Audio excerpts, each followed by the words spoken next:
തിരുവനന്തപുരം വിഴിഞ്ഞം പുത്തളത്ത സിപിഎം പ്രവർത്തകന്റെ വീടിന് നേരെ ലഹരി മാഫിയ ഗുണ്ടാ സംഘത്തിന്റെ ആക്രമണം. സിപിഎം പ്രവർത്തകനും എസ്എഫ്ഐ ലോക്കൽ സെക്രട്ടറിയുമായ അശ്വന്തിന്റെ വീടിന് നേരെയാണ് ആക്രമണമുണ്ടായത്.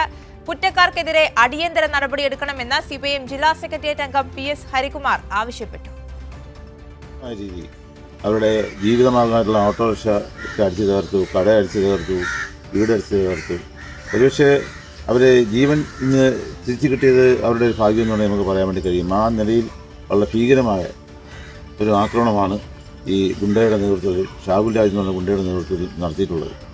ഇവിടെ ഈ വിവിധ കേസുകളിൽ, മയക്കുമരുന്ന് ഉൾപ്പെടെയുള്ള കേസുകളിൽ ഇയാൾ പ്രതിയാണ്.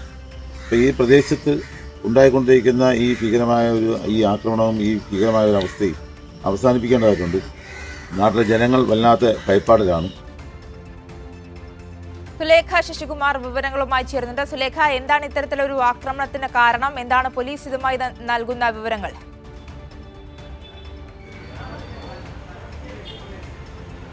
ആര്യ, ഈ ലഹരി മാഫിയ സംഘമാണ് ഇത്തരത്തിലുള്ള അക്രമം നടത്തിയത്. ഇത്തരത്തിൽ ഇന്ന് പുലർച്ചെ 3 മണിയോട് കൂടിയാണ് ഈ അശ്വന്ത് എന്ന് പറയുന്ന CPM പ്രവർത്തകനും DYFI പ്രവർത്തകനുമായ SFIയുടെ ലോക്കൽ സെക്രട്ടറി അശ്വന്തിൻ്റെ വീടിന് നേരെ അക്രമം ഉണ്ടാകുന്നത്.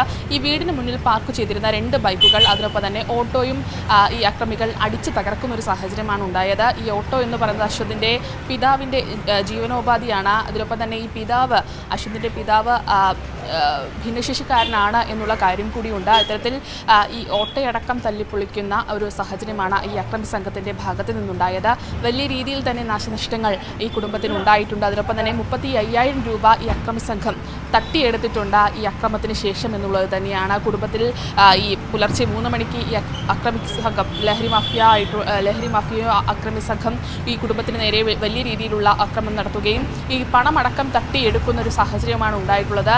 മുൻ വൈരാഗ്യമാണ് ഇതിനു പിന്നിലെന്നത് പറയുന്നുണ്ട്. അതിനൊപ്പം തന്നെ ഈ കാപ്പ കേസ് പ്രതിയായിട്ടുള്ള രാഹുൽ രാജ് എന്ന് പറയുന്ന വ്യക്തി, ഇയാൾ നിരന്തരം ഇത്തരത്തിൽ ഈ പ്രദേശത്ത് പ്രശ്നങ്ങൾ സൃഷ്ടിക്കുന്ന ഒരു വ്യക്തിയാണെന്നുള്ള ഒരു ആക്ഷേപവും ഉയരുന്നുണ്ട്. അത്തരത്തിൽ വലിയ രീതിയിലുള്ള ഒരു അക്രമം തന്നെയാണ് ഈ CPM പ്രവർത്തകനായിട്ടുള്ള DYFI പ്രവർത്തകനായിട്ടുള്ള SFIയുടെ ലോക്കൽ സെക്രട്ടറി ആയിട്ടുള്ള അശ്വന്തിൻ്റെ വീട് നേരെ ഉണ്ടായത്. രാജേന്ദ്രൻ എന്ന് പറയുന്ന വ്യക്തി, രാജശേഖരൻ എന്ന് പറയുന്ന വ്യക്തി ഓട്ടോ ഡ്രൈവറാണ്. അയാളുടെ ജീവനോപാധിയാണ് ഈ ഓട്ടോ എന്ന് പറയുന്നത്. അതടക്കം അടിച്ചു തകർക്കുന്ന വലിയ രീതിയിലുള്ള ഒരു ഈ കുടുംബത്തിൻ്റെ ജീവനമാർഗം തന്നെ ഇല്ലാതാക്കുന്ന ഒരു സാഹചര്യമാണ് ലഹരി മാഫിയയുടെ ഭാഗത്ത് നിന്നുണ്ടായത്. ഇന്ന് പുലർച്ചെയാണ് ഇത്തരത്തിലൊരു സംഭവം ഉണ്ടായത്. എന്തായാലും ഇതുമായി ബന്ധപ്പെട്ട കാഞ്ഞിരംകുളം പോലീസ് കേസെടുത്തിട്ടുണ്ട്. ഇതിൽ അന്വേഷണം നടക്കുന്നൊരു സാഹചര്യം കൂടിയുണ്ട്. എന്തായാലും ഈ UDF-മായി ബന്ധമുള്ള ആളുകളാണ് ഇത് ചെയ്തതെന്നതാണ് CPM ഉന്നയിക്കുന്ന ഒരു കാര്യം. ഇത്തരത്തിൽ ഈ ചോര കൊണ്ട് UDF സ്ഥാനാർത്ഥികളുടെ പോസ്റ്ററിന് ഉമ്മ വയ്ക്കുന്ന സാഹചര്യമടക്കം ഈ പ്രദേശത്ത് ഉണ്ടായിട്ടുണ്ട് എന്നുള്ളത് തന്നെയാണ്. ഈ കുടുംബത്തിന് നേരെ ഭീഷണി ഉയർന്ന ഒരു സാഹചര്യവും ഉണ്ടായിട്ടുണ്ട്. എന്തായാലും നിലവിലിപ്പോൾ കാഞ്ഞിരംകുളം പോലീസ് ഇതുമായി ബന്ധപ്പെട്ടുള്ള അന്വേഷണം ആരംഭിച്ചിട്ടുണ്ടായിരുന്നു. ശരി, സുലേഖ ശശികുമാറാണ് വിവരങ്ങൾ നൽകിയത്.